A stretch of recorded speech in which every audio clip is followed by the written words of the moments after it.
उसको संवैधानिक दर्जा नहीं मिला। आज हम जबरदस्ती आदिवासी दिवस मना रहे हैं।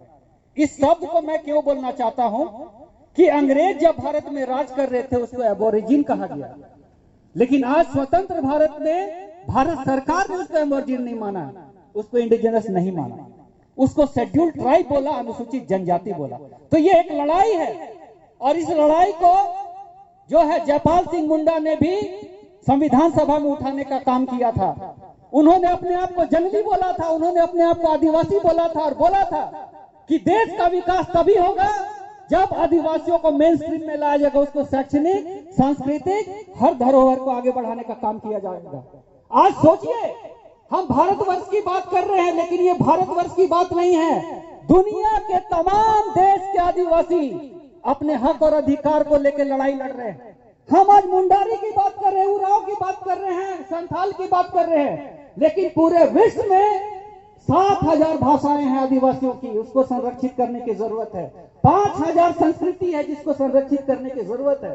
तो ये बहुत विडंबना की बात होती है कि हम किस दिशा में जाएंगे। आज हम बोलते हैं कि दुनिया के आदिवासी एक हो, केवल बोलने से नहीं होगा, केवल बोलने से कभी दुनिया का आदिवासी एक नहीं हो सकता है। पहले हमको आपस में एक होना होगा, और एक कब होंगे? जब एक विचारधारा से जुड़ेंगे, जब एक कॉमन पॉइंट में, मिनिमम पॉइंट में आएंगे कि हमको समाज को कहां पर लेके जाना है।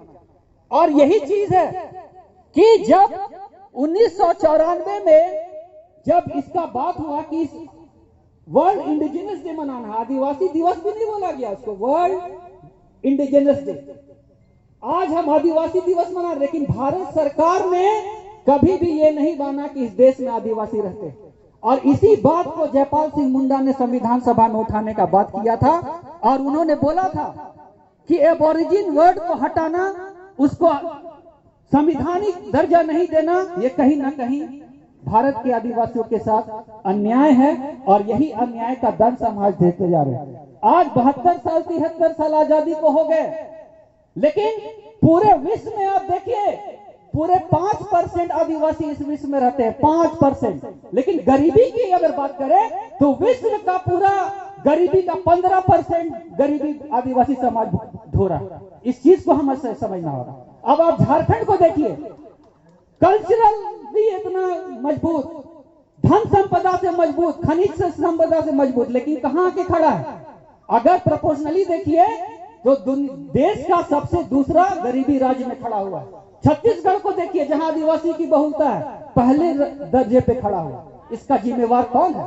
इसका जिम्मेवार यहाँ की नीतियां हैं, यहाँ के हमारे जितने भी अगुवागण हैं जो प्रतिनिधित्व करते हैं, हमारी बात को नहीं उठाते। और इस बात को मैं बोला कि रिजर्वेशन का जो मुद्दा हुआ, तो रिजर्वेशन जो एसटी को मिला, उसके बदौलत आज हम नौकरियों में जा रहे हैं, जनप्रतिनिधि के रूप में जा रहे हैं, पंचायत में जा रहे हैं, लोकसभा में जा रहे हैं, विधानसभा में जा रहे हैं, सब जगह जा रहे हैं।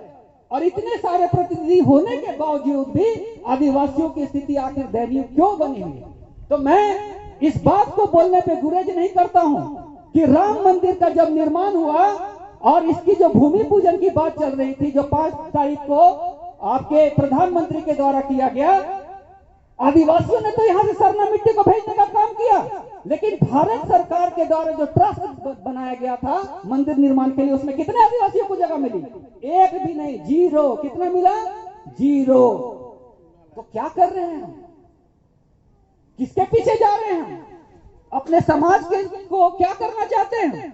अगर राम मंदिर निर्माण ट्रस्ट में अगर सही में आदिवासियों को तवज्जो दिया जाता तो एक भी आदिवासी होता, और 17 करोड़ में से एक भी आदिवासी काबिल नहीं था जो राम मंदिर निर्माण ट्रस्ट में जगह पा सकता था। क्या आपको लगता है कि आदिवासी नाकाबिल है? लगता है? नहीं। तो कहीं ना कहीं ये हम लोग के साथ बहुत बड़ा छलावा है।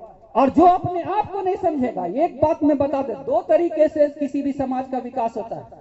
या तो नीति उसका निर्धारण करता है। आप देखिए, तमाम कानूने हैं भारत सरकार के द्वारा बना हुआ, Bihar minerals and mines act का बात करिए, समता जजमेंट का बात करिए, 5वीं अनुसूची का बात करिए, रिजर्वेशन का बात किया, क्या आपको मिल रहा है?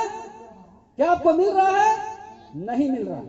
तो पॉलिसी से जो आपको चोट होता है, जो कुटाराघात होता है, वो लाखों में होता है और छोटे स्तर पर इक्के दुक्के में होता है। तो कहां ज्यादा चोट करने की जरूरत है?